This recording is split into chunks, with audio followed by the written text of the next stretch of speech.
بسم اللہ الرحمن الرحیم۔ السلام علیکم ورحمۃ اللہ وبرکاتہ۔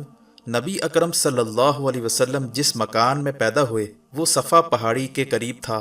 حضرت کعب احبار رضی اللہ عنہ روایت کرتے ہیں کہ میں نے تورات میں پڑھا تھا کہ رسول اللہ صلی اللہ علیہ وسلم کی پیدائش مکہ میں ہوگی۔ یہ کعب پہلے یہودی تھے، اس لیے تورات پڑھا کرتے تھے۔ حضرت عبداللہ بن عوف رضی اللہ عنہ کی والدہ کہتی ہیں کہ جب حضرت آمنہ کے ہاں ولادت ہوئی تو میں وہاں موجود تھی۔ آپ صلی اللہ علیہ وسلم میرے ہاتھوں میں آئے۔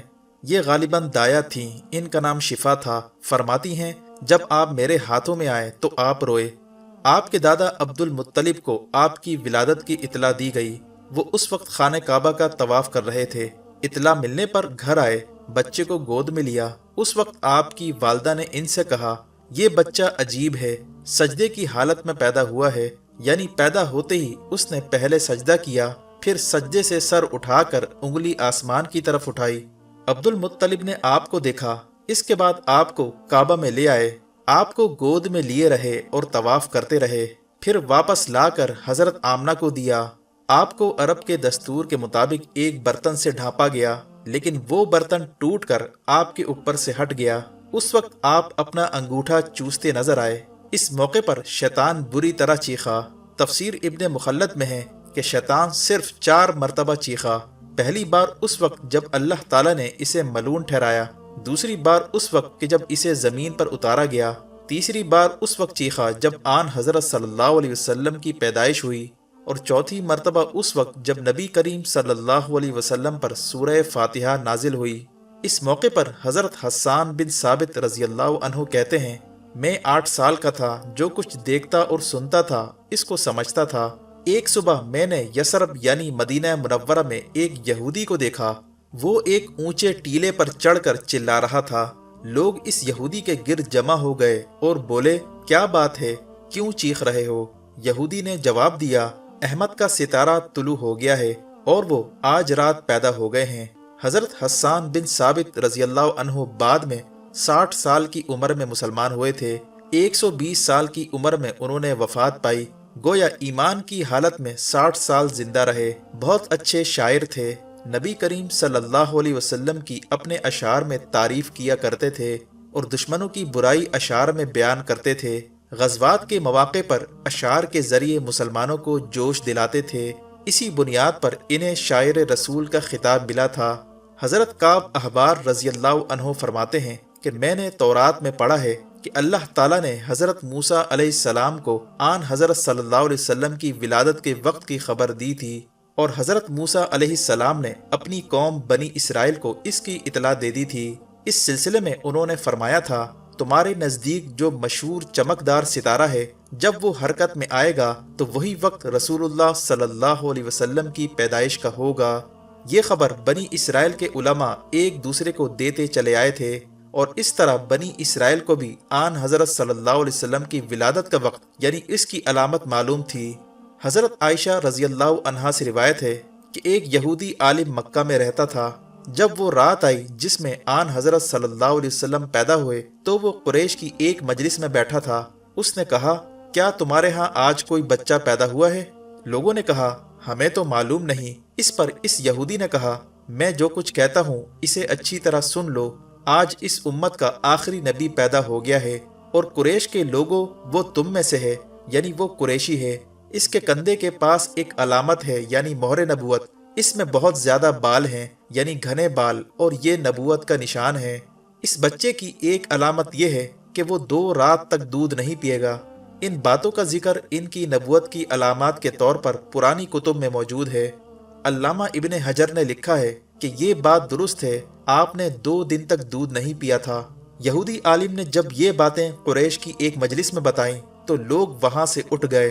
انہیں یہودی کی باتیں سن کر بہت حیرت ہوئی تھی۔ جب وہ لوگ اپنے گھروں میں پہنچے تو ان میں سے ہر ایک نے اس کی باتیں اپنے گھر کے افراد کو بتائیں۔ عورتوں کو چونکہ حضرت آمنہ کے ہاں بیٹا پیدا ہونے کی خبر ہو چکی تھی، اسی لیے انہوں نے اپنے مردوں کو بتایا کہ آج رات تو عبداللہ بن عبد المطلب کے ہاں بیٹا پیدا ہوا ہے۔ اب یہ بات یہودی عالم کو بتائی گئی۔ اس نے کہا ذرا چل کر مجھے وہ بچہ دکھاؤ۔ لوگ اسے ساتھ لیے حضرت آمنہ کے گھر کے باہر آئے، ان سے بچہ دکھانے کی درخواست کی۔ آپ نے بچے کو کپڑے سے نکال کر انہیں دے دیا۔ لوگوں نے آپ کے کندھے پر سے کپڑا ہٹایا۔ یہودی کی نظر جو ہی مہر نبوت پر پڑی وہ فوراً بے ہوش ہو کر گر پڑا۔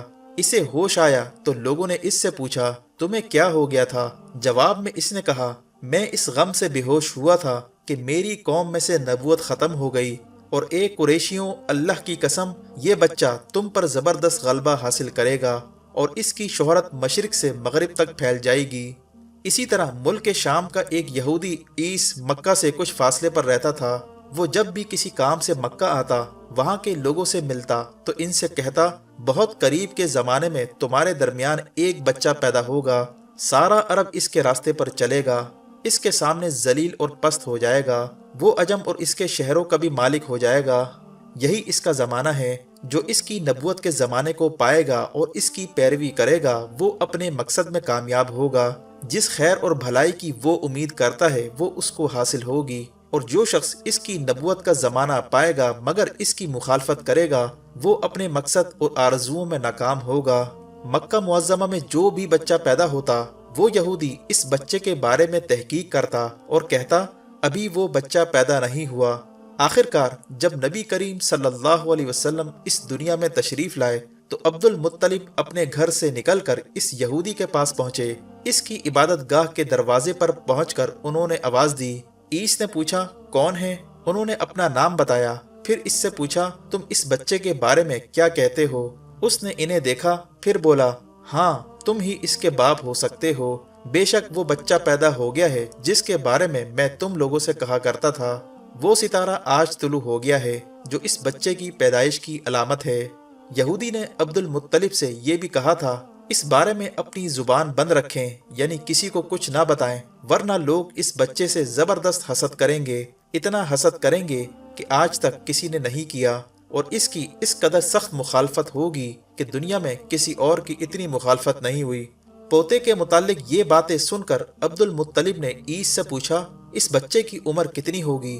یہودی نے اس سوال کے جواب میں کہا اگر اس بچے کی عمر تبھی ہوئی تو بھی 70 سال تک نہیں ہوگی، بلکہ اس سے پہلے ہی 61 یا 63 سال کی عمر میں وفات ہو جائے گی۔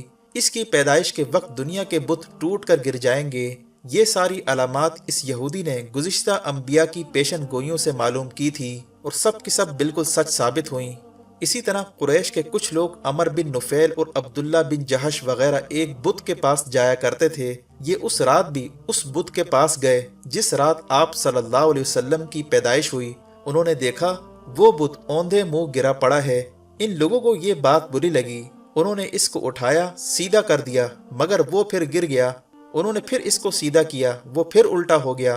ان لوگوں کو بہت حیرت ہوئی، یہ بات بہت عجیب لگی۔ تب اس بت سے آواز نکلی یہ ایک ایسے بچے کی پیدائش کی خبر ہے جس کے نور سے مشرق اور مغرب میں زمین کے تمام گوشے منور ہو گئے ہیں۔ بت سے نکلنے والی آواز نے انہیں اور زیادہ حیرت زدہ کر دیا۔ اس کے علاوہ ایک اور واقعہ یہ پیش آیا کہ ایران کے شہنشاہ کسریٰ نوشیروان کا محل ہلنے لگا اور اس میں شگاف پڑ گئے۔ نوشیروان کا یہ محل نہایت مضبوط تھا، بڑے بڑے پتھروں اور چونے سے تعمیر کیا گیا تھا۔ اس واقعے سے پوری سلطنت میں دہشت پھیل گئی۔ شگاف پڑنے سے خوفناک آواز بھی نکلی تھی۔ محل کے 14 کنگرے ٹوٹ کر نیچے آ گرے تھے۔ آپ کی پیدائش پر ایک واقعہ یہ پیش آیا کہ فارس کے تمام آتش کدوں کی وہ آگ بجھ گئی جس کی وہ لوگ پوجا کرتے تھے اور اس کو بجھنے نہیں دیتے تھے، لیکن اس رات میں ایک ہی وقت میں تمام کے تمام آتش کدوں کی آگ آنن فانن بجھ گئی۔ آگ کے پوجنے والوں میں رونا پیٹنا مچ گیا۔ کسریٰ کو یہ تمام اطلاعات ملی تو اس نے ایک کاہن کو بلایا۔ اس نے اپنے محل میں شگاف پڑنے اور آتش کدوں کی آگ بجھنے کے واقعات اسے سنا کر پوچھا آخر ایسا کیوں ہو رہا ہے؟ وہ کاہن خود تو جواب نہ دے سکا، تاہم اس نے کہا ان سوالات کے جوابات میرا ماموں دے سکتا ہے، اس کا نام ستی ہے۔ نوشیروان نے کہا ٹھیک ہے تم جا کر ان سوالات کے جوابات لاؤ۔